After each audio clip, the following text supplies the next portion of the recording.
Hey guys, welcome back. Today we're joined by Dr. Carol Raniero to discuss CIRD. Now, if you're like me and not sure whether we're talking about CIRD, spelled CIRD, or CIRD-C, or ITB, or just plain old kennel cough, then you've come to the right place.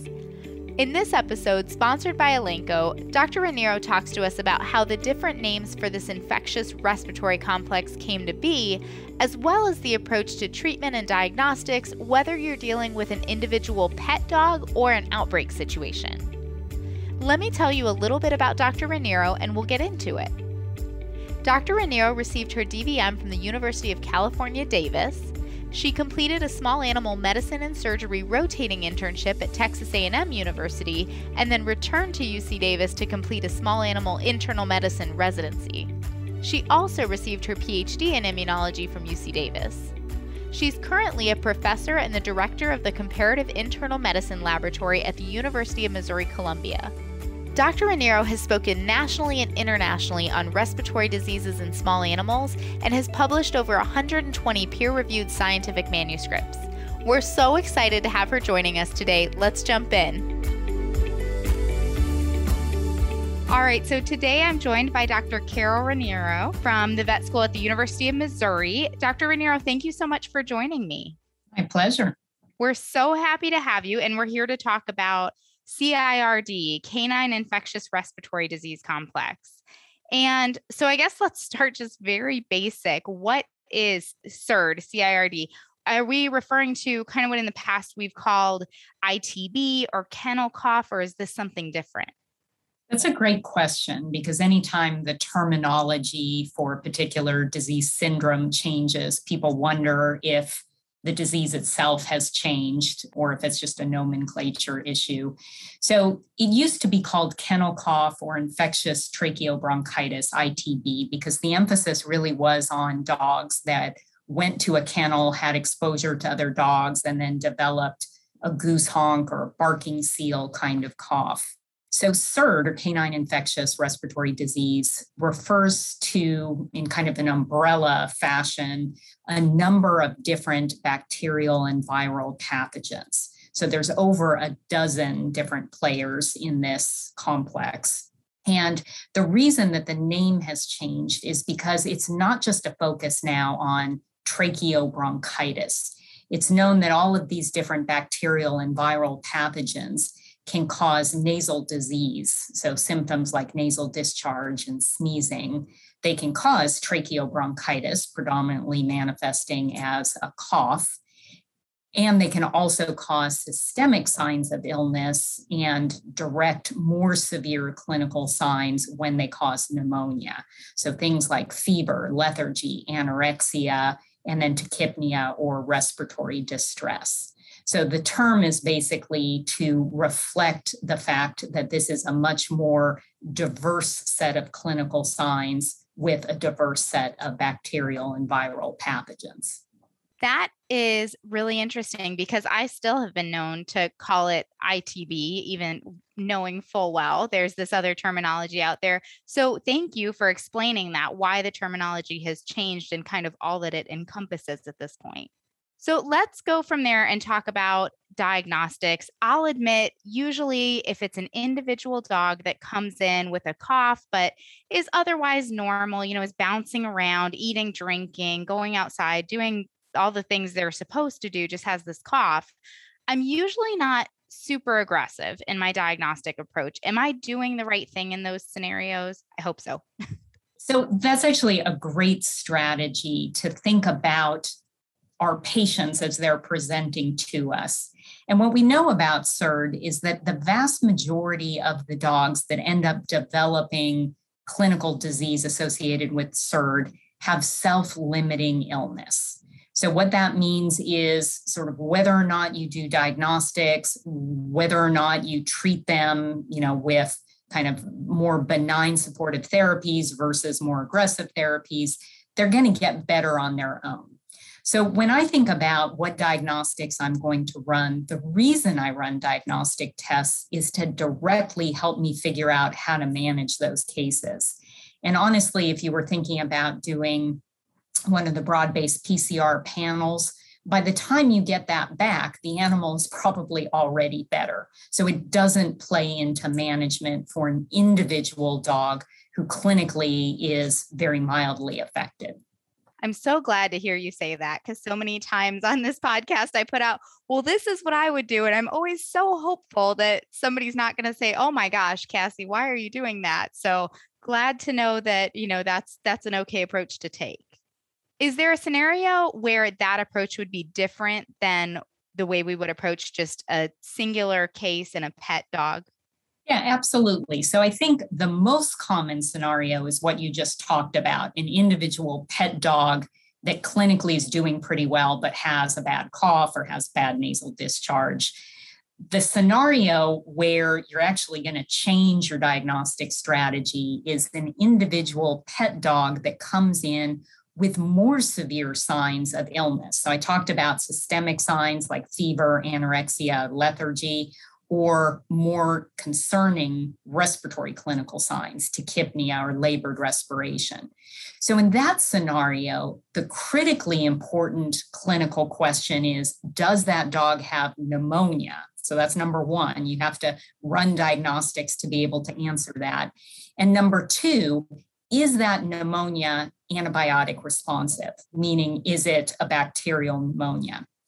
Because remember, CIRD is going to apply to a number of different bacteria and viruses don't respond to antibiotics. So the way that we approach that individual patient where we're more concerned about severe clinical signs or the potential to develop clinical signs that are more severe. So like a high-risk dog, maybe it's on immunosuppressive medications or chemotherapy. The way we approach that is by doing things like a complete blood count. So we're looking for evidence of a neutrophilic leukocytosis or a left shift. We're going to consider pulse oximetry in any patient that looks like he's having a hard time breathing. Thoracic radiography, and here we're looking for evidence of an interstitial or an alveolar pattern to support pneumonia. And then finally, ultimately, to answer the question of is it bacterial or not, obtaining an airway lavage sample. And that can be transtracheal wash or an endotracheal wash or a blind bronchoalveolar lavage. But doing that so that you can actually culture it and figure out is it bacterial, and moreover, get a sensitivity so you can pick the right antimicrobial. Is viral pneumonia very common in dogs? I don't feel like it's something I see very often, but it could be that I'm not looking for it correctly. Yeah, so any of the pathogens, as I mentioned in CIRD, and there's bacteria and viruses, and the viral ones are things like distemper, adenovirus, parainfluenza, a couple of different strains of parainfluenza, and then less common ones like pneumoviruses and others. They will have the same clinical presentation as a dog with bacterial clinical signs. So anything, like I said, from sneezing nasal discharge to cough to evidence of pneumonia. And playing your odds, if a dog has infectious or contagious respiratory disease that they acquired from another dog, the odds are it's actually viral, not bacterial. So absolutely, we definitely see viral pneumonias. Interesting. Well, I learned something there. What about if we were talking about a shelter or a boarding situation? I mean, we mentioned earlier that this used to be referred to as kennel cough. What's the diagnostic approach if there's a larger outbreak recognized, like a boarding facility, a large number of patients that are coming into the clinic coughing, a shelter outbreak? How is our diagnostic approach different in that scenario? So it's very different when we're considering an individual pet patient versus having a larger outbreak.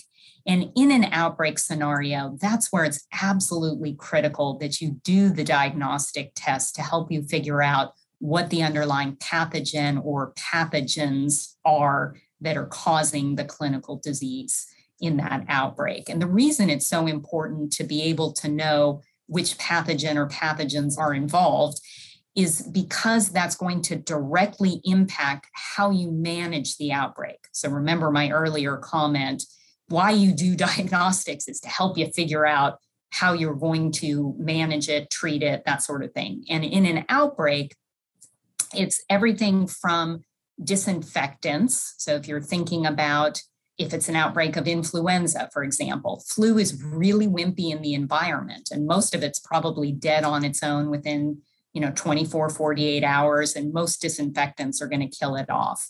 Whereas if you have something like adenovirus, adeno is a really hardy virus, especially in organic material. So if people aren't cleaning the fecal material well from the kennels, it's going to persist in the environment and have the potential to spread to others. So that's one example. Another example is the post-recovery kind of infective or shedding period. And that's relevant for when you can start to introduce those dogs back into the general population after they've recovered from their own infection. So if you think about something like Bordetella, most of the time when dogs have bordellosis and they're coughing and sneezing, that's kind of their high period of infectivity. By the time that they've stopped doing that, you might be able to swab their nose or oropharynx and still culture it, but it's not usually infective to other dogs. And if you contrast that to something like H3N2 influenza, so that's the flu that hopped over from avian influenza to basically be capable of dog-to-dog transmission, the post-recovery shedding period for that particular virus is 24 days. So quick example, if you have one of those dogs in your clinic, and let's say it's real sick, it's there for a week, so 7 days, and it's finally turned the corner, and you're like, okay, great. So whether it's a boarding facility, the owners come to pick up the dog, and she's real worried because this poor dog has been in isolation, hasn't gone to doggy parks or doggy daycare and seen all of his friends. So she's like real happy to get that dog tomorrow back in his play group. If you don't educate that owner that the post-recovery shedding period is 24 days and that dog actually needs to be quarantined for another 17 days, that dog's going to start to be the point source for an outbreak amongst other dogs. So that's why it's important to do the diagnostic testing. In terms of what testing do you do, this is where the broad-based PCR panels for a number of different bacteria and viruses is relevant. If you're strongly suspicious of a bacterial pathogen, I would also do cultures. In terms of how many dogs to test, it's been recommended test somewhere between 10 and 30% of the population. If you have hundreds of dogs, that's not practical. So bare minimum, you want to test 3 to 5 dogs in every outbreak. Okay, I love that. Those are really good practical tips of kind of how to approach what can be a really nerve-wracking situation. So we've covered the diagnostic approach. Let's shift gears and talk about treatment. How would our treatment approach vary among individual dogs who are mildly ill versus those that have pneumonia or are part of this larger outbreak situation? Yeah, so starting with the first group, if you have a dog that just has goose honk or barking seal cough, remember the vast majority of those dogs are going to have self-limiting infection. So that's where you talk to the owner about good supportive care. That includes, switching out a tight collar around the dog's neck for a harness. Owners love to be able to do things. So airway humidification, anything from purchasing a cool mist air humidifier to when they take a shower, they can bring the dog into the bathroom to breathe in that steam. Paying attention to what's in the environment that might perpetuate a cycle of coughing. So smoke, cigarette, vaping, essential oils, plug-in air fresheners, other sprays and dusts and powders. Either remove the dog from that environment or remove those things from the dog's environment. And then ultimately, if you want to give the dog a medication in the short term, cough suppressants are probably the most indicated, not antibiotics. It's really not going to be recommended to just indiscriminately use antibiotics in those dogs with self-limiting disease because they can get over it with good supportive care. And that's in stark contrast to a dog that presents with bacterial or viral pneumonia, where you have to be much more aggressive therapeutically. So any dog that is hypoxemic is going to need oxygen supplementation. If you're not sure if it's bacterial or viral, ideally you'll get that airway lavage while it's pending. You're probably going to start off on an injectable antibiotic, broad spectrum, which you can de-escalate once you get that sensitivity back to kind of use the one antibiotic that is going to do the trick or will be able to effectively clear that particular bacteria if you identify it. And if it's viral, then you can go ahead and just de-escalate the antibiotic directly. Other things that you can do, airway nebulization with coupage, judicious IV fluid therapy is very effective. And then sometimes almost as important as the things we do are the things we're going to want to avoid if they have pneumonia. So cough suppressants are absolutely contraindicated if they have pneumonia. You actually want to encourage them to cough and get all their secretions and that purulent material out. Bronchodilators are not indicated. Furosemide, even if they have a moist sounding cough, you don't want to dry their airways. And then finally, at least at this point, there's no indication in dogs that they really need steroids. And we don't know what the effect of steroids is going to be on inhibiting or hampering their immune system from being able to fight off that pathogen. So that's what we do if a dog has pneumonia. If a dog is involved in an outbreak, remember in an outbreak, there's actually two things we need to treat. One is going to be the environment and the other, the individual animals involved in the outbreak. So with the environment, it's paying attention to all the important husbandry practices that we have, cleaning when and where it counts, including paying attention to fomites, shared water bowls or food bowls or stethoscopes, that sort of thing, having good quality air, good air exchanges, making sure we're segregating or quarantining the sick animals. So many, many things that can be done on that side. And then when we're dealing with the individual animals, we're going to split them kind of like we split the pet dogs, where the vast majority actually do have self-limiting disease as long as we have good supportive care. And then we're going to have the other population, which should be just a smaller population that has overt evidence of pneumonia. And we're going to treat those animals more aggressively like we did the pet dogs. So it sounds like a lot of the same principles. So determining which dogs have self-limiting disease versus which have more severe infections and treating accordingly, and then preventing the spread from there. Exactly. Wonderful. Well, of course, when it comes to these respiratory diseases, we want to make sure that we're taking measures to prevent the spread wherever possible. So can you discuss, you've kind of talked about cleaning when and where it counts. I love that phrase. Can you discuss some of the fundamental aspects of vaccination against CIRD-C? What are some of the general principles that we need to pay attention to when we're giving this vaccine to help protect our canine patients? So one of the first things to remember is, as I said, this was an umbrella term that refers to over a dozen different pathogens. So we don't have vaccines for every single different bacteria and virus that is part of this complex.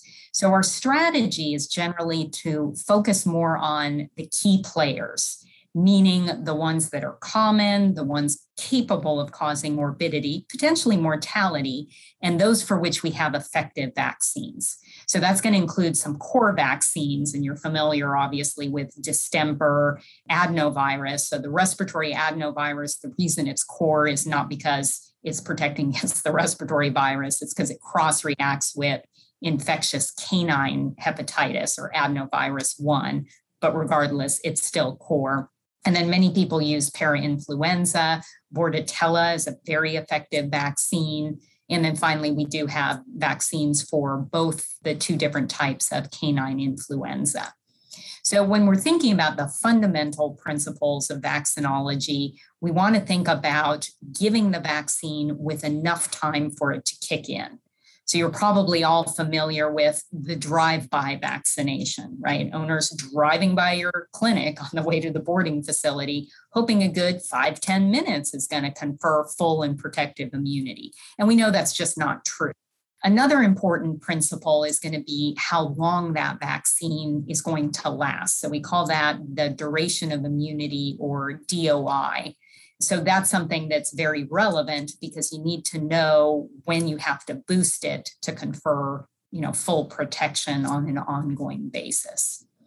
And then the last thing that becomes particularly relevant when we're talking about mucosal infections, so respiratory tract infections, is the consideration of, is mucosal vaccination going to be superior to injectable vaccination? And that's particularly relevant for a pathogen like Bordetella, where we have both options.